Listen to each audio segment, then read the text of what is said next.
Good evening, good afternoon, and good morning to all of the participants today who's joining local conference of youth, and in particular our side event today. I have a big pleasure to co-moderate it today. Just a few words about myself. My name is Lyudmila Odut. I work as environmental engineer with UNMIS in South Sudan, but originally I'm Ukrainian. And in particular for this event, I'm a member of Young Water Professionals Committee, Steering Committee of International Water Association. And for today, I'm pleased also to share my moderation with my colleague, Ashton Mpofu. He's from South Africa and working with Green Cape. He has over 10 years of experience in chemical engineering, water and wastewater treatment, research and development, mineral processing, lecturing, teaching and training consultancy as well.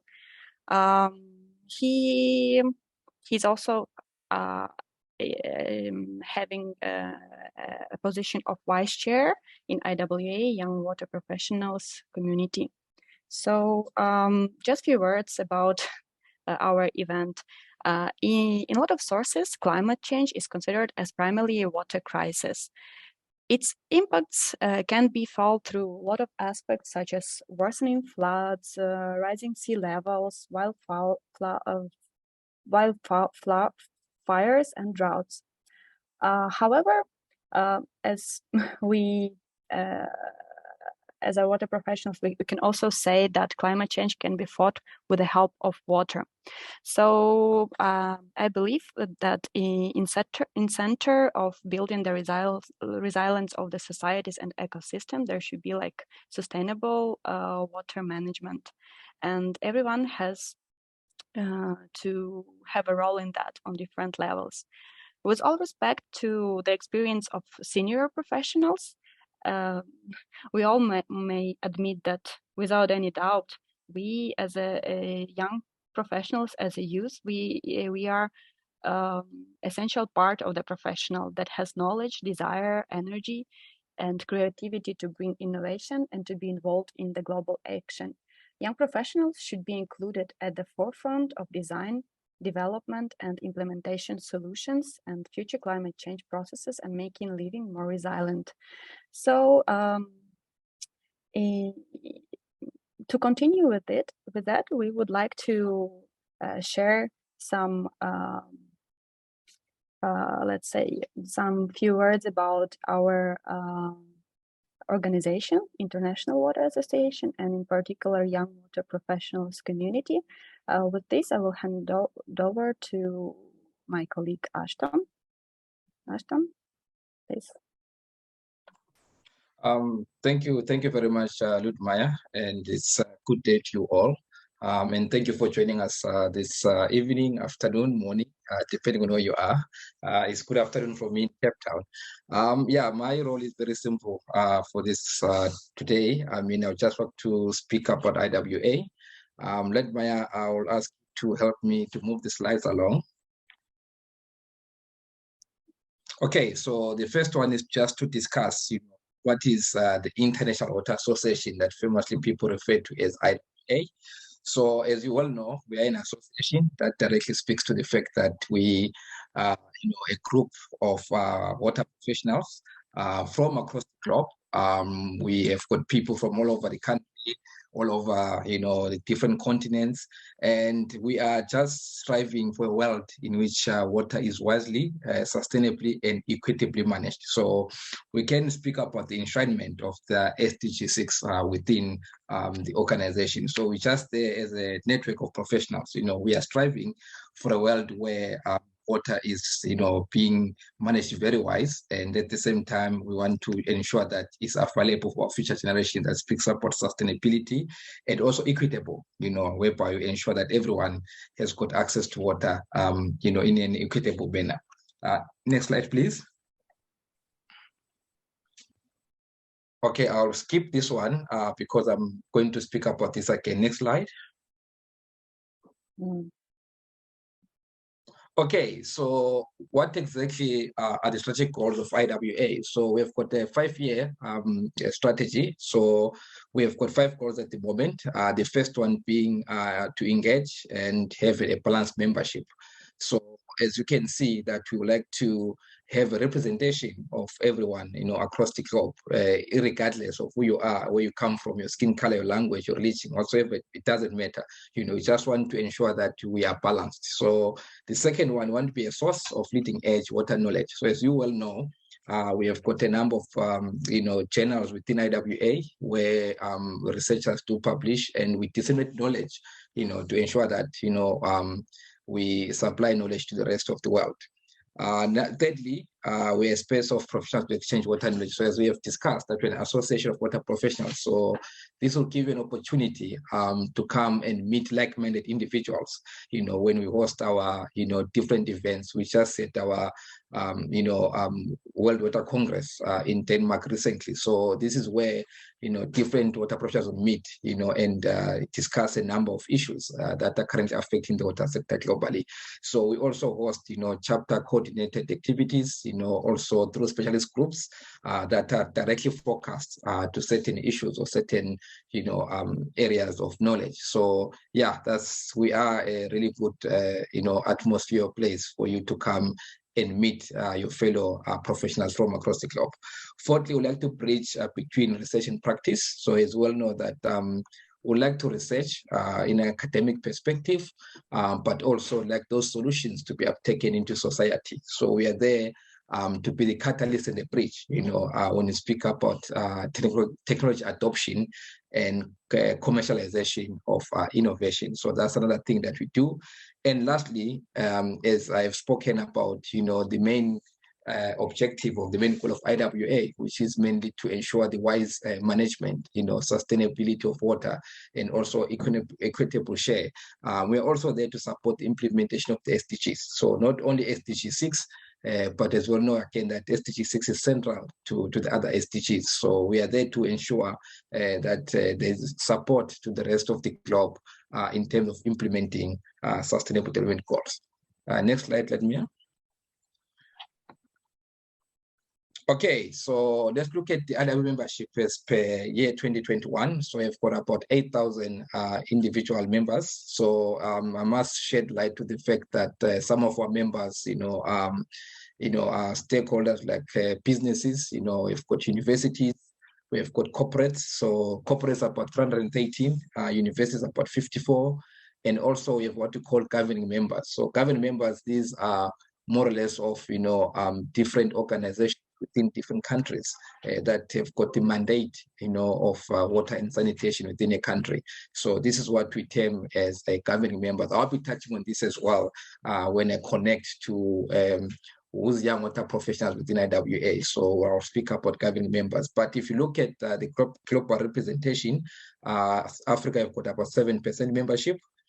East Asia and the Pacific 20%, Greater China I think is 20%, Eastern Europe 4%, Latin America 4% as well, and then the largest group is Western Europe, where we've got about 40% of our members coming from that region. North America is 4%. So as I've said again, that we do host different events, whether it's the whole association or it's the specialist groups within the association, or as well as young water professionals. We also host our different events across the country. Next slide. Right, now let's speak about the important matter. Who are we as young water professionals under IWA? Next slide, Maya. I'll put it into context now. Okay, so we are a group of young people or young water professionals aged between 18 to 35, but I also shed light in most of our engagements to the fact that as long as you're under 35, you don't need to be above 18. I think you're allowed to associate with us, even if you're still at high school. But we are a group of young people from multidisciplinary backgrounds and from across the globe.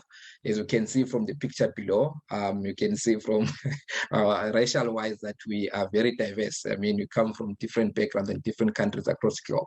So what is the mission of young water professionals? So we are there to empower young people so that they can contribute to the main goal of IWA, which is to manage water, wisely, and also, to enforce, connections and provide young people development, and opportunities and recognition as well. So imagine YWP and IWA as a space where you can meet like-minded people who are there to ensure that there is, the implementation of SDG 6.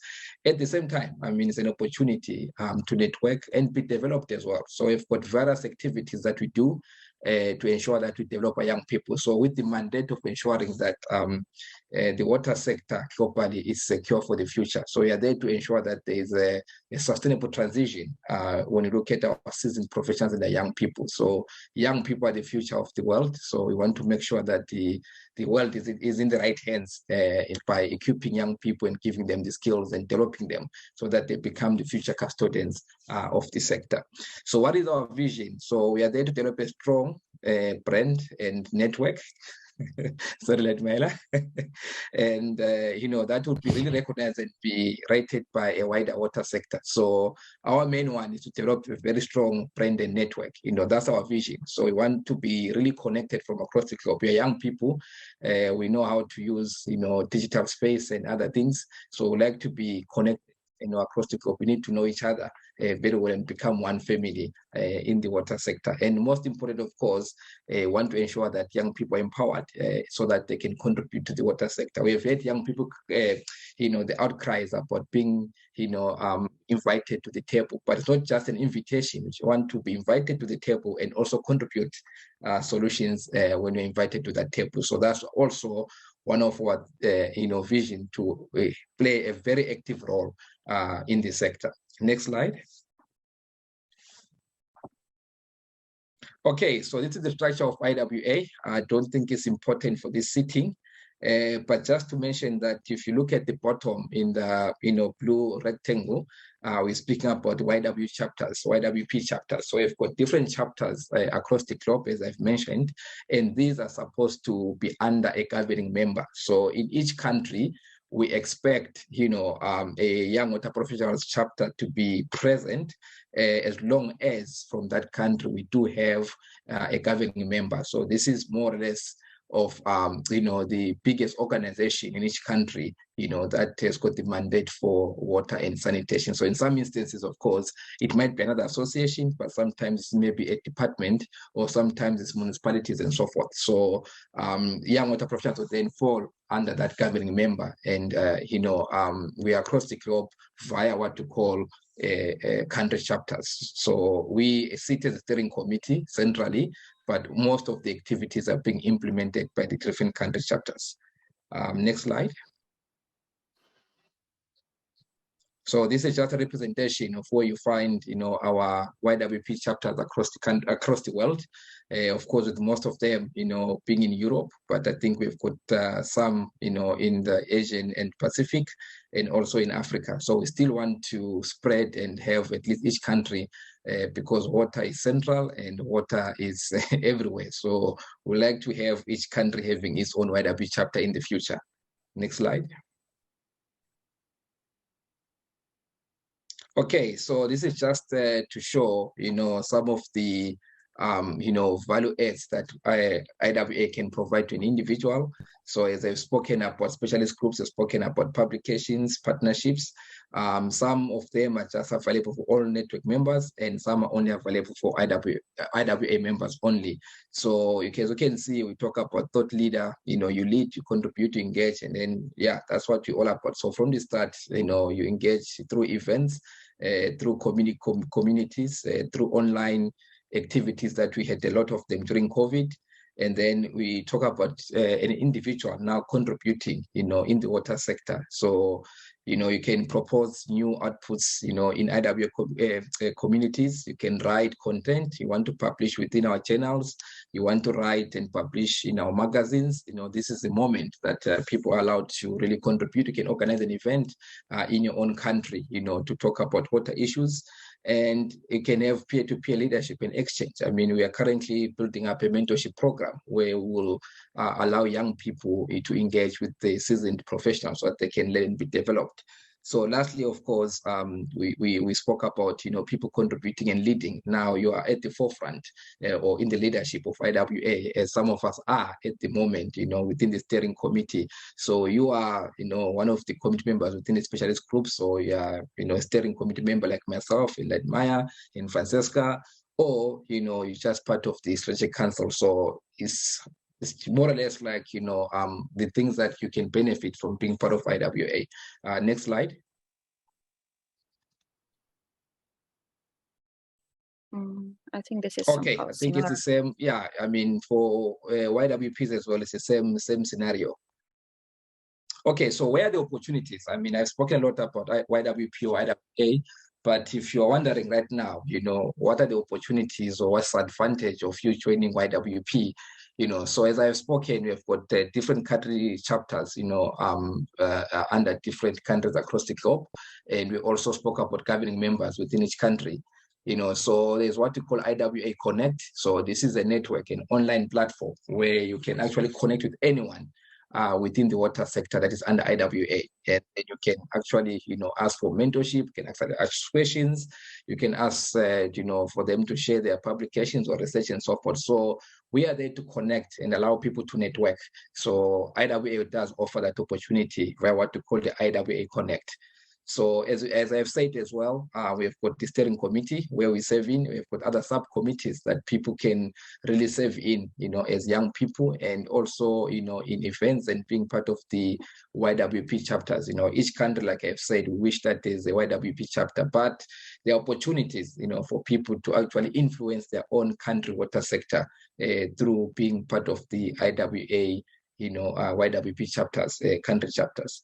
Engagement as well. I mean, some of our young people have really been involved in terms of organizing even the World Water Congress. I mean, Jacob was part of the technical committee.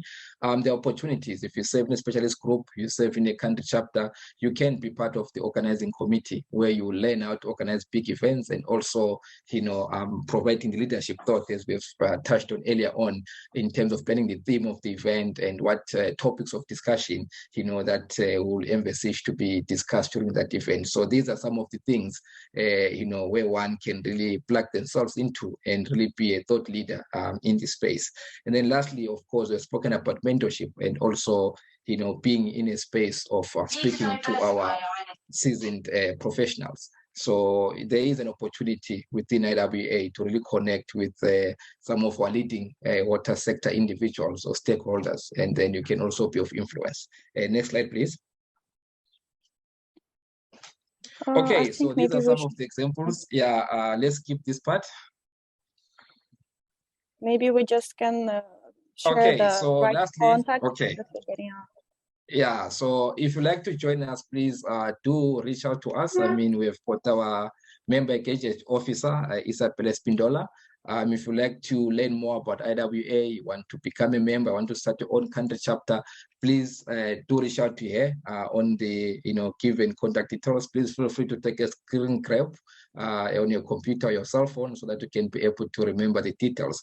I would like to thank you for your time. As I conclude, I'd like to say that we look forward to having more young people joining IWA, and we look forward to more young people really taking up, and climbing up the steps to really be an influence and solve our global water crisis. Thank you very much. Thank you, Ashton, for such a nice review of IWA and young water professionals community. So we move forward. For this event, we invited representatives from different regions of the world who are also participating in young water professional community within their country or region, so they can share issues connected with climate and water within their region, and also how young professionals are involved within IWA and within their countries in solving that. So let me introduce our first panelist. It's Francisca Braga. She's research assistant at YWA University College in Horsens, Denmark. She's graduated from Porto University, Portugal in 2017 with in Masters in Environmental Engineering. And in 2020, she got graduated from Aalborg University and has master's degree in Environmental Management and Sustainable Science. She's a very active member of International Water Association and is a secretary of Young Water Professionals in Denmark. So, Francisca, please, the floor is yours. Thank you so much, Ludmila, for the introduction, and it's a pleasure being here at this webinar. So today, as Ludmila talked, I will explain a little bit my experience as a young water professional in Denmark and how we try to tackle some climate and water issues in Europe. So can you move to the next slide, please? Thank you. So basically in Europe, as we have a lot of countries, is also quite different in terms of different problematics within the countries. Denmark is based more in North Europe, but we can divide Europe more into south parts where the problems are quite different than the North and Central Europe. So for you to understand a little bit more, like South Europe with countries like Portugal, Spain, and Greece, there is a lot of issues regarding to water scarcity and also extreme periods of drought. While on the other hand, in Denmark, Germany, and Poland, for example, we have some periods with flooding. And the way to try to tackle these issues in this part of Europe is using nature-based solutions and also climate adaptation solutions. So a way for us to try to tackle these issues is being part of also young water professionals. So can you move to the next slide, please? So these problems that I've been talking about, as we face in Europe, it's some problems that we've been working as an organization. So in Denmark, young water professionals are the main independent network for young water professionals and also students, as Ashton mentioned, in terms of IWA. And here is a picture of our last conference in June, early this year. We are around 400 members and we are quite diverse, and that's also something that we are proud of. So we come from academia, government, utilities, and consultant. So this diverse of the water sector will bring us together, and we'll learn more about that. That I'll explain later on. So maybe next slide. So how young water professionals can contribute and can help tackle these problems in Europe. Basically, it's three main aspects that I'll talk with briefly in the next slides about them. But it's important to understand that these different issues are always connected. So we have professional development, knowledge transfer, networking, and collaboration. And this connected will make us like better professionals and finding solutions for some of our problems regarding climate change. So in the first slide regarding professional development, if you can move on, Ludmila, please. We see a lot of pictures that we do, that we organize, and essential professional development is about event planning, organizing, and facilitating.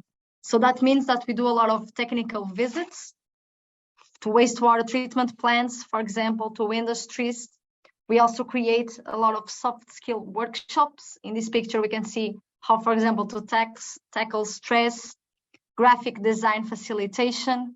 We also perform team weekends to plan the strategy for the network in the next years and how the network will look like for the couple of years.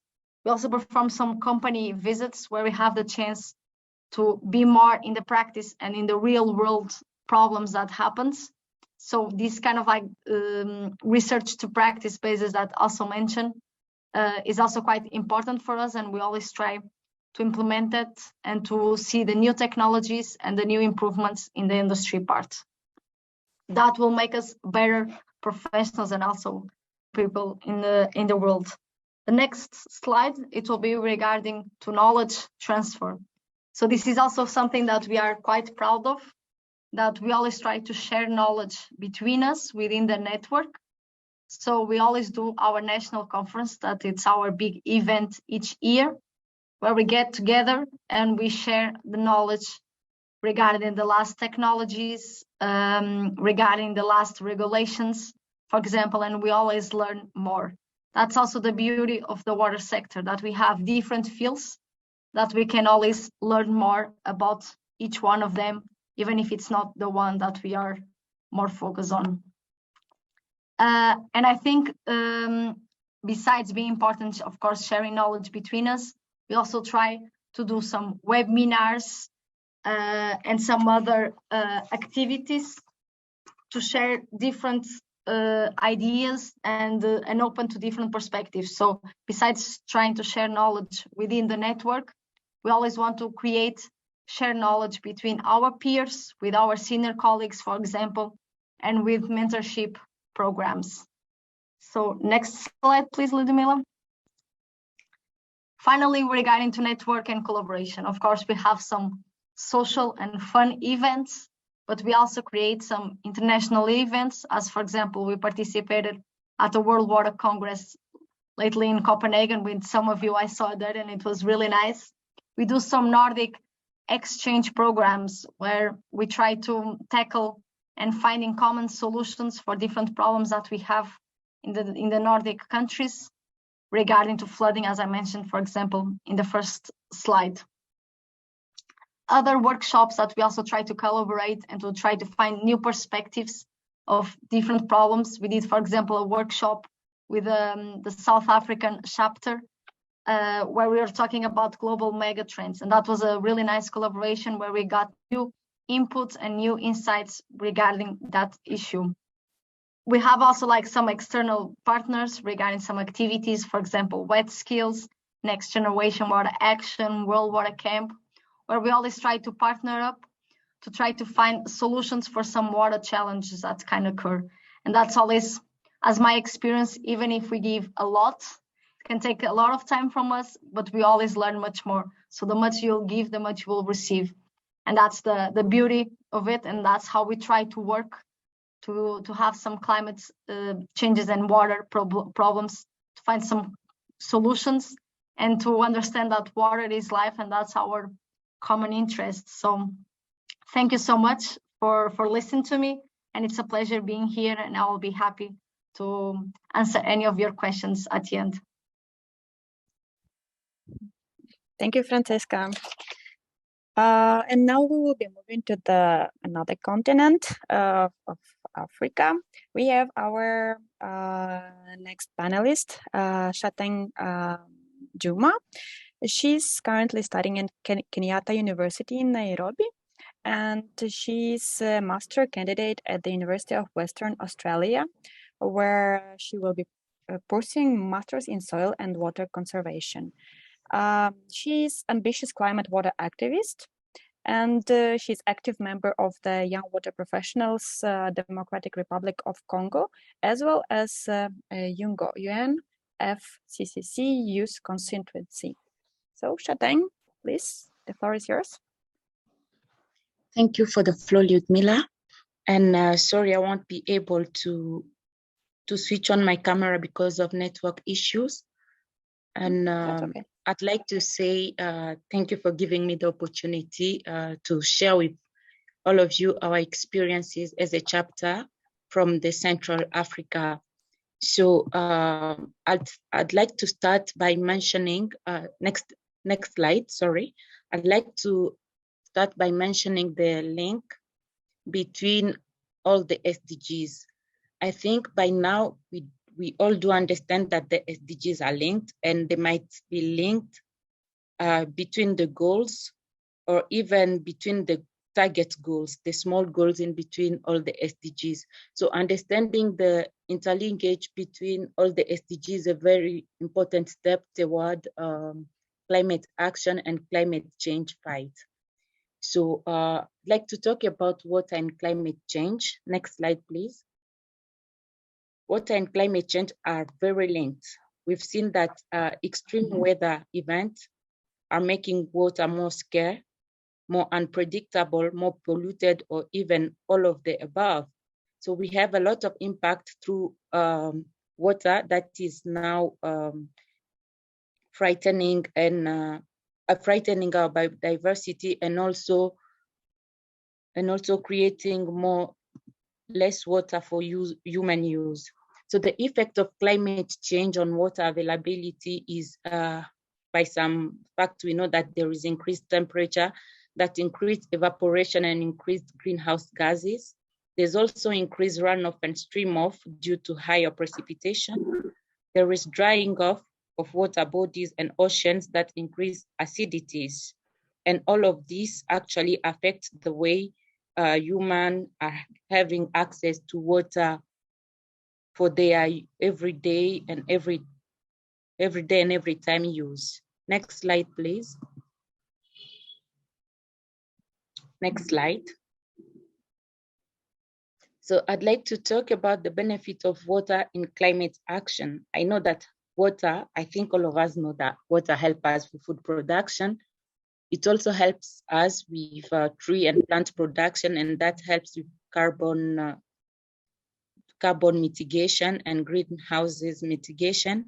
It also helps us with production of clean energy and renewable energy. But we all know that we all rely on oxygen, right, to fight climate actions and its effect.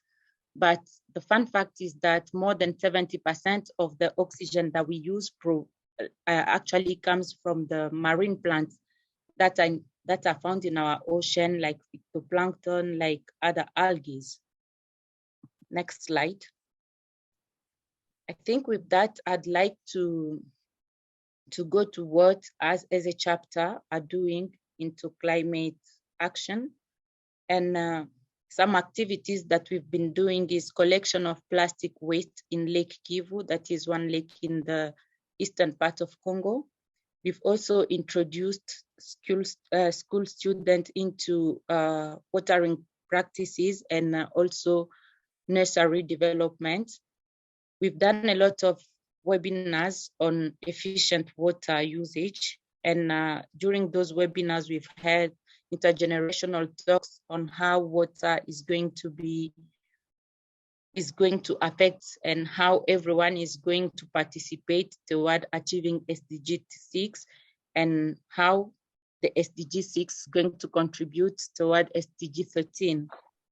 So we've also engaged in sanitation programs in school. So what we do is like we have a day, it might be a water day. During the water day, we sensitize in school and we talk about with the younger generation than us. We talk with them and try to explain to them how to use water more efficiently and what are the importance of using water, to try also to welcome them into the sanitation world. And lastly, we've also engaged with other stakeholders, national government, during webinars to try to discuss different points on how young people are going to be involved into the water sector. Because like in Central Africa, Congo is one of the countries with like almost 60% of the waters in Africa and also the forest. So that discussion has been very fruitful, and lately it has landed us with a deal with WWF that is called the New Deal for Water, Nature and the People. So next slide, please. Next one, Ludmila. Now, as recommendation, I think we all know now that we are going to fight climate change, and we are fighting through land reclamation, through afforestation, through soil carbon sequestration. But I think we need also to see the potential that water sector is playing into these fights, not only for energy, but also for oxygen production. As we've mentioned before, 70% of our oxygen comes from marine plants. And next slide.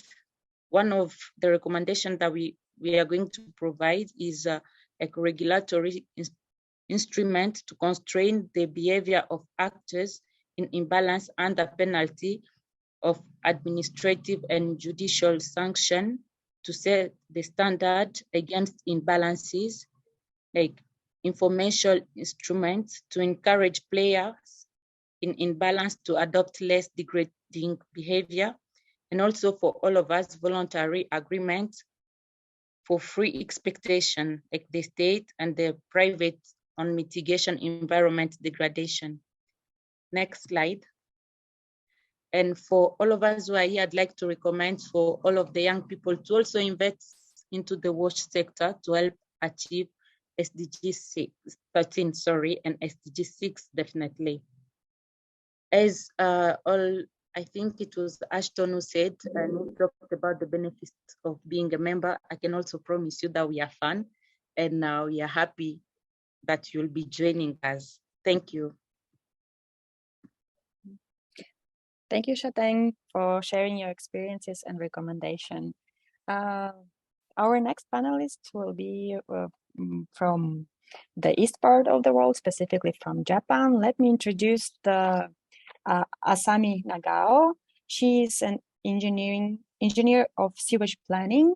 She has experience in construction consultation, replanning of municipality sewage and town development plans, updating earthquake countermeasures, and creating plans for water damage resistance and other experience within her work history. She also is a vice chair of Japan Young Water Professionals, and she will be assisted by Alex Yuichiro Murato, who is a master's degree student studying at Water and Environmental Engineering Laboratory at Tokyo Metropolitan University. So, Asami, please. Yeah, thank you, Edmira. So I've specialized in sewerage system. So I'd like to talk about interrelations between climate change and sewerage systems, and brief discussion about green resilience. So next slide, please. First topic is that sewer systems affect climate change. Sewage makes out greenhouse gas such as methane and carbon dioxide. This is due to the mixing and fermentation of human waste and domestic wastewater. Next slide, please. Then, as an effective utilization method, biogas power generation is taking place. 2019 in Japan, 118 plants out of 2,171 generated biogas power, producing a total of about 300 million kilowatt. And the number of plants is increased by about 5 to 10 every year. Next slide, please. Additionally, sewer systems need a large amount of energy. The sewerage uses about 1% electric power of an annual total electric utilization in Japan. If all of the electric energy for sewerage can be carbon neutralized, it will contribute greatly to decarbonization. As for energy saving, each plant manufacturer is developing facilities which are better energy efficiency and can be energy saving, like a pump or a blower. Next slide, please.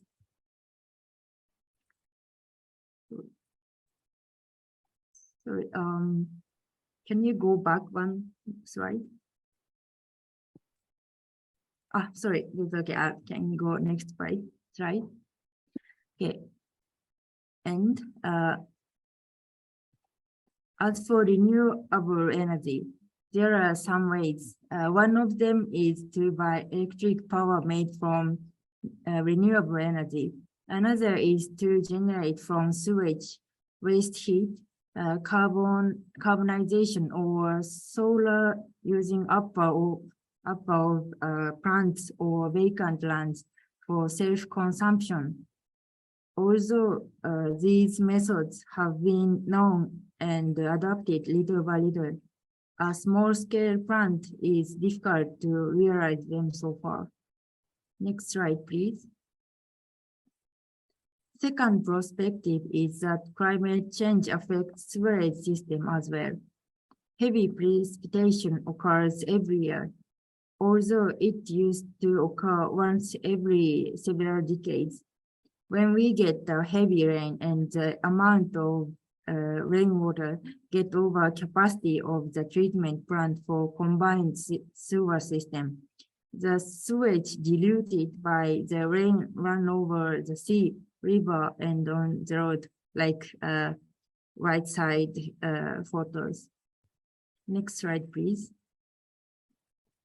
Ministry amended the law, then the basis of stormwater drainage has been higher. Some municipalities have constructed storage facilities with new drainage plans. Next slide, please. The heavy rain brings house damages and road flooding, but also the treatment plants get flooded, stopping working for treatment sewage. Next slide, please. Therefore, all municipalities have made a measure for water resistance of facilities. For example, installation of a water stop or waterproof doors and blocking windows or openings. Next slide, please. I think the concept of green resilience has not yet widespread in Japan, but somewhere have been taking in it. There are many rice fields in Japan, so some regions use it for storage rainwater when they get too much rain. We should take in the idea of green resilience more and more. Next slide, please. Thank you so much. Thank you, Asami. How about Alex? Will he be adding something? I don't have any particular things to add. I will help her in the Q&A session. Okay, I was just curious to check. Thank you very much for presenting issues and experiences from Japan. So now we will move to our last but not least panelist. It is Rita Noel Musa. She's a Lebanese young water professional and hydronation scholar based in Aberdeen. As a PhD candidate in chemical engineering at the University of Aberdeen in Scotland. She's a co-founder of the Society of Energy Transition and at the University of Aberdeen. Also, she's a member of Scottish Freshwater Community and co-organized the SFG meeting in the 2021, and I believe in so many other activities. So Rita, I'm stop sharing my screen. Please share yours. Okay, thank you.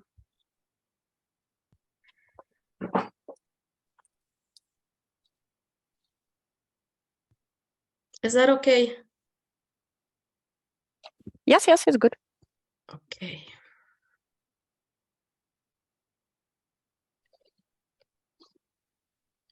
Hi, everyone. I apologize for my voice. I have the flu. I will do my best. I will be talking to you today about water challenges in the Middle East and the engagement of youth.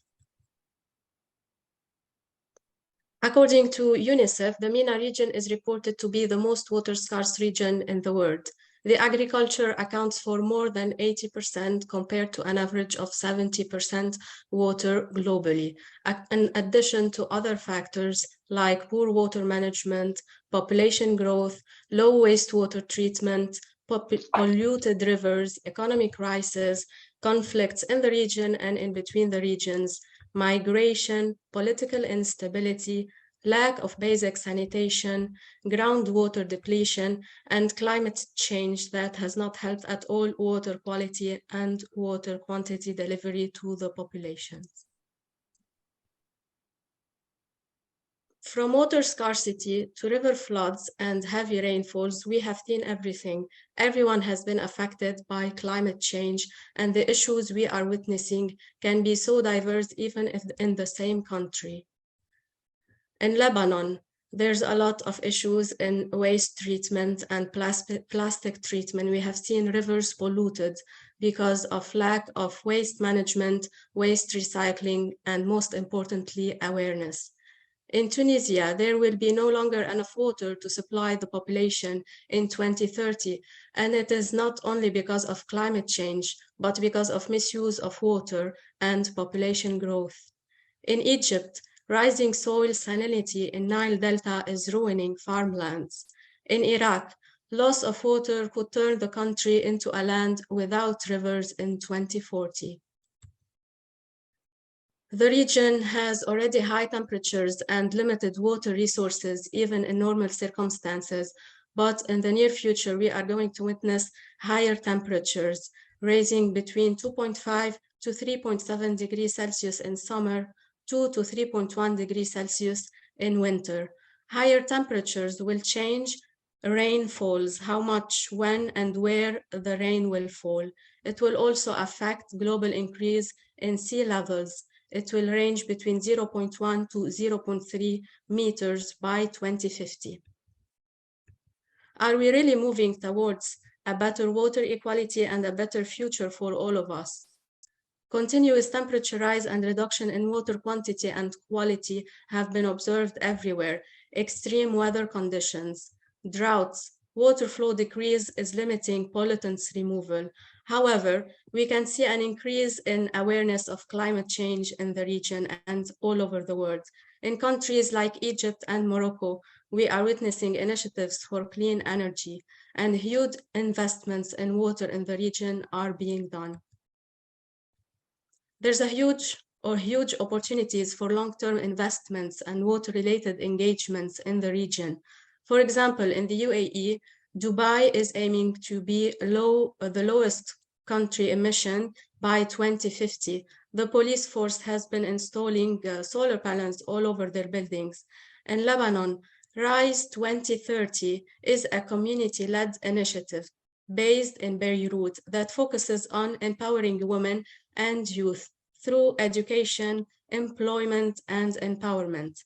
In Morocco, they had before lots of water, but they are suffering water scarcity now. They are using for-harvesting technique to be able to catch water. And the Middle East, we see lots of projects that has been funded by World Bank and supported to use new technologies in the region and increase knowledge sharing between communities and young people. Young professional engagements in the area, there's a lot of organizations, NGOs, and even individuals working to improve the conditions and help combat climate change and water scarcity. The Mediterranean Youth for Water Network, MediWatt, amplify Mediterranean youth's voice in the region. EcoPeace, a group of Jordanian, Palestinian, and Israeli environmentalists working together to protect our water while creating awareness and engaging youth in the region.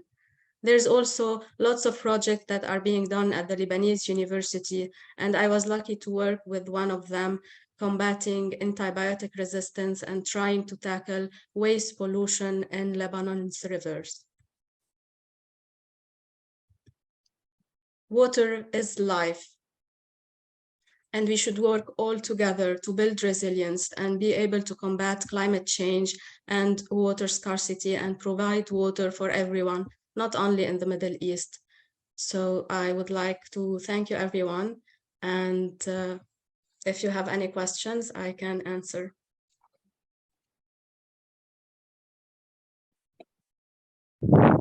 Thank you, Rita, very much for your presentation of the experiences from Middle East and all the issues what the region has. So yeah, currently we are moving to the question and answer session. So I would like to encourage our participants, attendees who have any question, please, please you can raise your hand. I think the possibility of unmute will be possible, or maybe write it in the chat area. Until we're waiting, if anyone has a question or something. Ah, there is Alex. Okay. Can you please unmute? Yes, I have a question to Chatigana, the second speaker. Chatin. Sorry for my over pronunciation. No problem. I'm just trying to help, like, so she will understand that it's her. Chatin? Yes. Are you around for yes, the question? Yes, I am here. Yes,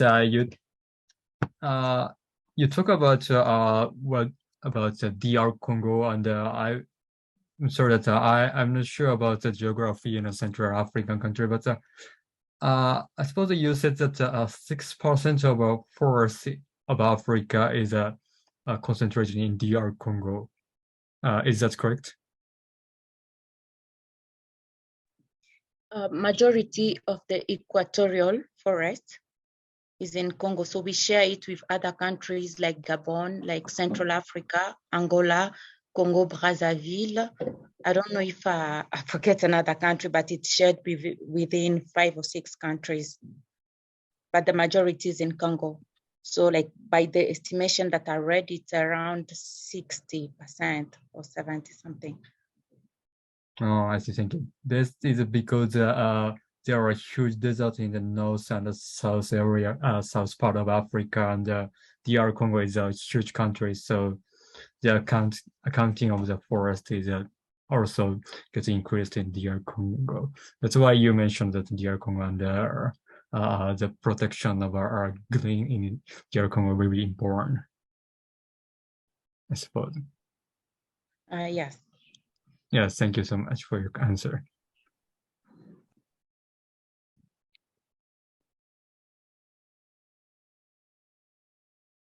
Okay, thank you, Alex, for your question. Any more questions we have?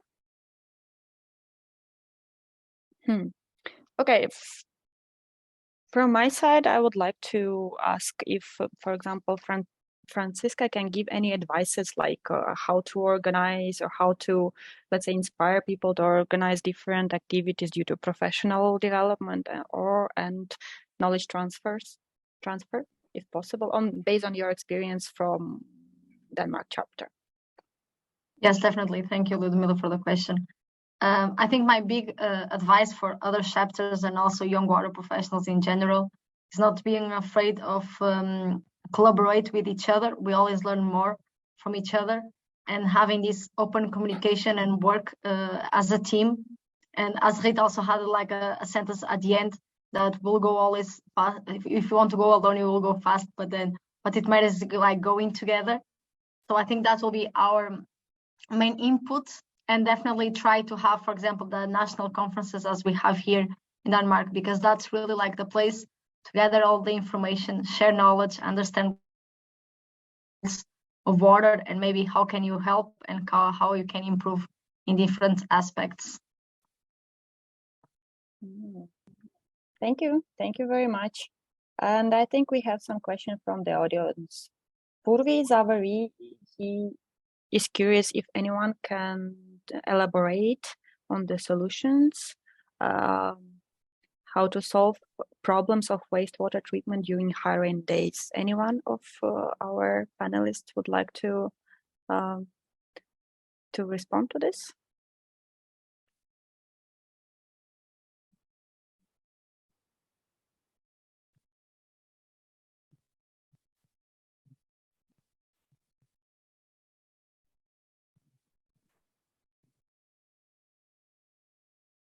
Hello. Oh, I'm just frozen. I don't know. No, I can try something. I've been thinking. We have this.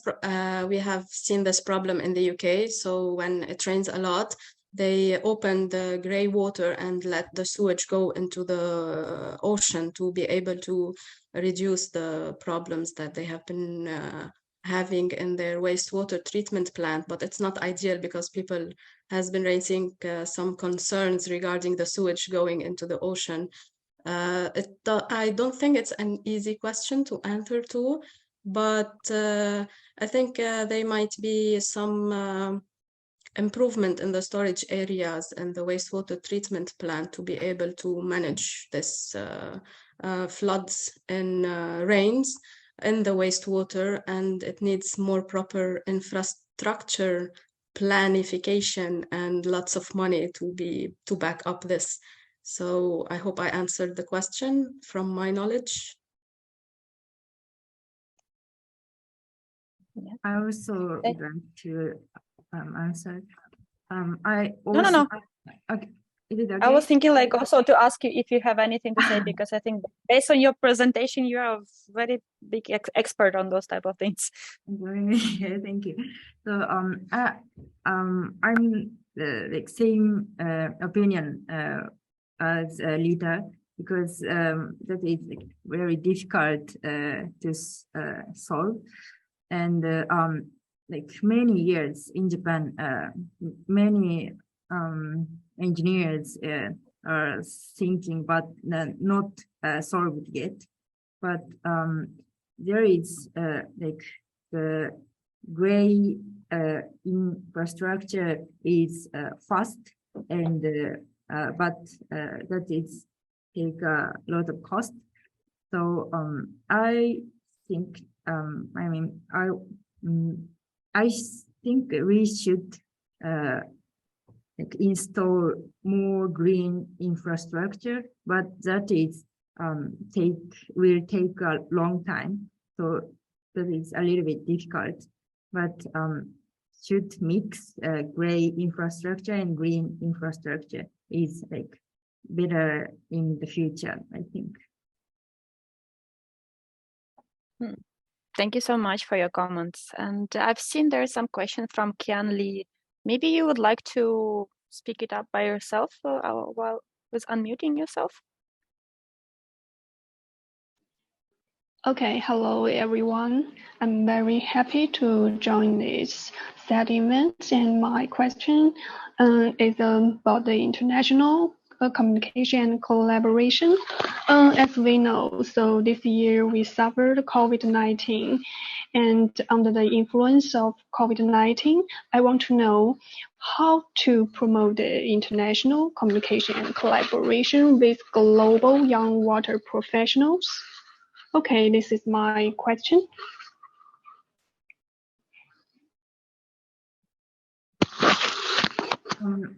I think in COVID-19, international collaboration is more like involved because the networking system, I mean, like Zoom or webinars, many like online system was developed, so that is it was more easy to collaborate together international. I think I feel. How about someone?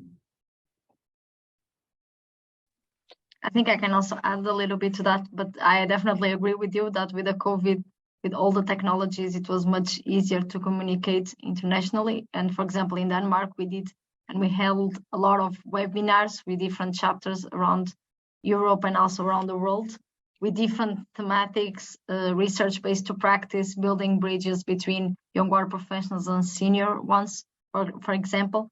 But also after COVID is also quite important to keep the momentum.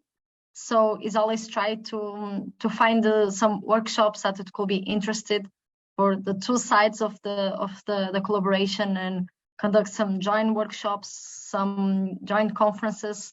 For example, that's always like a nice way to gain new perspectives.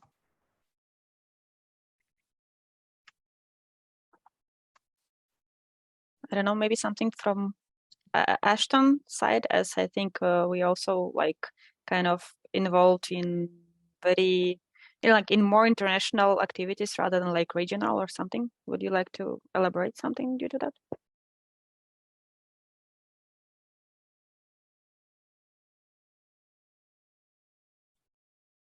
Okay, maybe not. We have some Sorry, more that questions. sorry, I'm Yeah, typing some questions on the chat. Yeah, so I've been following, but maybe not much to add on that end. But maybe if I can get responses to the following questions that I've just put on the text through you. Yeah, if you can coordinate that. Yeah.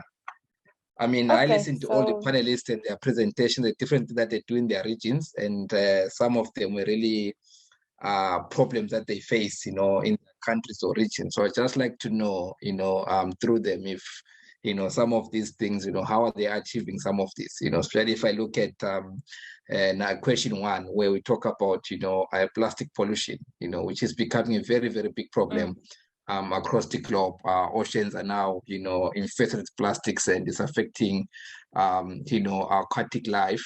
When you come to the African region, it's a big problem, even if it's rivers, because some communities are really dependent on, these rivers for water, and sometimes of fishing exactly as a trade, or as a, employment opportunity. So I just want to find out, what can be done across the globe, because now water issues are continuously becoming central, and you talk about, pollution, environmental management, you talk about, energy, you talk about agriculture. So already, plastic pollution is affecting water quality, and at the same time it's affecting aquatic life, which is also related to agriculture. And then also, climate change issues, so there's quite a number of things that I'd like to, get the panelists maybe to tell me what do they do, on the 3 questions in their regions or countries.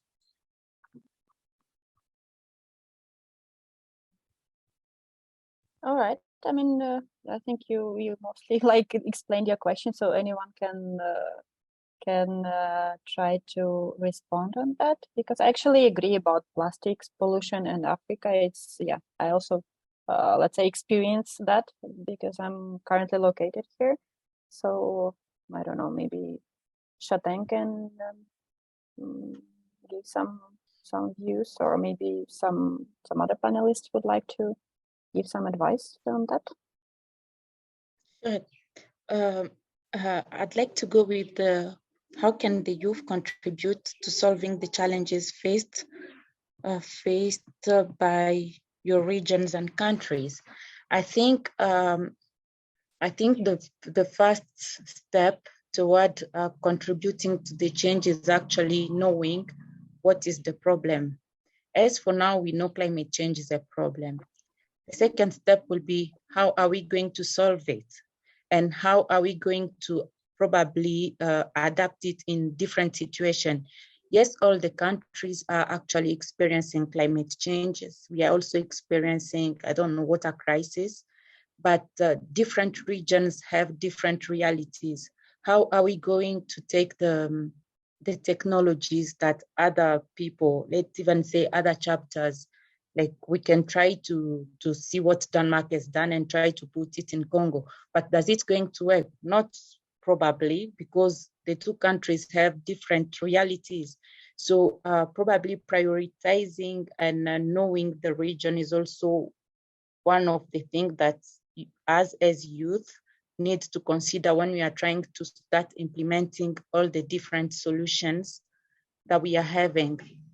And probably also talking to seniors, because they know a lot. I'm not an expert on my field, but I can know someone who definitely knows a lot more and who has experience and who is going to suggest things that are more applicable in the context of my countries. So as I did mention, yes, I'm in Congo, but Kenya is near, and Kenya is a desert country, a desertic country actually. But is the same solution am I going to take in to undertake in Congo the solution needed in Kenya? Not probably.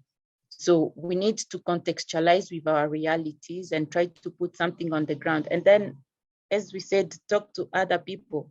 The advantage of networking is also sharing experiences, sharing opportunities, and trying to learn from each other. Thank you. Thank you, Shateng. I also agree with you that it's very important to have some platforms where we can get together, share their problems, share their ideas, and of course not take into account senior professionals. They have really, let's say, great experience, right? Like during the, I don't know, past years, but sometimes we can also bring some innovation, new ways or something to the solutions. Anyone would like to add on that? Maybe I can add to the first question regarding plastic pollution. I don't think at the moment we need to wait for banning plastic and single-use plastic anymore. I think it's important that every individual starts by doing and reducing plastic at home as much as possible. And I have seen it in some communities as well. And there's a shop close by where I live. I go to buy ice cream and shakes. They started like you pay £1 more for the shake, and when you bring back the cup, you get your £1 back. So they are encouraging customers to bring the cups back and not taking them home and throwing plastic away. So this is also an initiative. And another shop, I've seen that they give you an extra topping if you bring the cup or the bowl that you're eating in, you bring it back. So they reduce themselves the plastic usage and not only rely on customers. In Lebanon, there's an initiative. Well, due to the economic crisis, people are stealing the sewage stoppers in the streets to sell the metal. So there's a person who initiated the plastic reuse. And so he made plastic sewage stoppers and put them himself on the streets. So it's our job to do this. It's everyone's job, and not just waiting for the government to tell us what to do. This is my opinion. And I have seen this in many individual and communities initiatives, and it's working. So I think we all can do that. Yeah, it seems like small steps of awareness is also matters, right? Like global things, let's say, consist of small steps. So, yes, yeah, yes, definitely. And through education, I think as well, it's very important to educate our next generation to be more aware about these issues and yeah, think twice before acting. Yeah. It's very interesting to discuss, right? But I think we need to conclude as we are already a bit extended our time. So I will just say a few words like, yeah, awareness is very important, right? But maybe not always global awareness can work, but like local sometimes can work a bit more easier and more effectively, right? So yeah, climate policymakers, they also need to make water like in the center of action plans, right? And also they need to include use into this policy making, designing, and implementation of the solutions. So I think all of us, we have a big job on our places, on our locations, wherever we're located, to make this awareness and make some other people also to hear that. From my side, I think it's almost all. Thank you everyone for presenting your regions and also for attending our session. If Ashton wants to add something, you feel free to add to the conclusions. No, not at all. I mean, just to thank all the participants for joining us this afternoon. I wish we could, get connected with everyone here. I don't know how we can do that, but if people can maybe type something on the chat, maybe LinkedIn profiles or something, so to remain connected. But I look forward to the youth being the agents of change and actually ensuring that we reach our SDGs in 2030. Thank you so much. And I also would like to thank to local youth conference to this opportunity to share young water professional, IWA young water professionals community experiences. Thank you very much. And yes, see you during the next events.